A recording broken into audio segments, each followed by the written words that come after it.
বাংলাদেশের ইসলামী প্রভাবশালী বক্তা আবু তোহা মোহাম্মদ আদনান, যিনি চিন্তাধারা, আলোচনা এবং সামাজিক সচেতনতা ছিলেন সবার প্রিয় মুখ, আবারও ফিরে এসেছেন নতুন বিতর্কে। সম্প্রতি সোশ্যাল মিডিয়াতে তিনি আলোচনার কেন্দ্রবিন্দু। ঘটনার সূত্রপাত হলো তার স্ত্রী সাবিকুন নাহার এক চাঞ্চল্যকর পোস্ট লিখেছেন। আদনান নাকি কলেজ জীবনের পুরনো প্রেমিকা সাজিন নামের এক এয়ার হোস্টেসের সঙ্গে আবার ঘনিষ্ঠ সম্পর্ক গড়ে তুলেছেন। তাদের নিয়মিত ফোনালাপ, চ্যাট, এমনকি লং ড্রাইভ সবই ধরা পড়েছে স্ত্রীর কথায়। তিনি আরও অভিযোগ করেছেন, আদনানের প্রতিষ্ঠানগুলো কোর্সের আড়ালে নারী পুরুষের অবাধ মেলামেশা চলে। এই মানসিক চাপ সহ্য করতে না পেরে তিনি নাকি অনলাইন ক্লাস বন্ধ রাখতে বাধ্য করেছেন। আর এই পোস্ট ঘিরে সোশ্যাল মিডিয়া শুরু হয়েছে তীব্র ঝড়।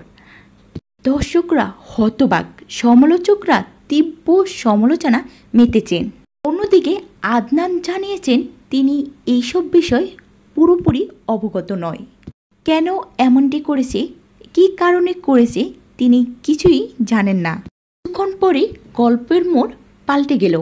আদনানের স্ত্রী এক ক্ষমা প্রার্থনামূলক পোস্ট দিয়েছেন।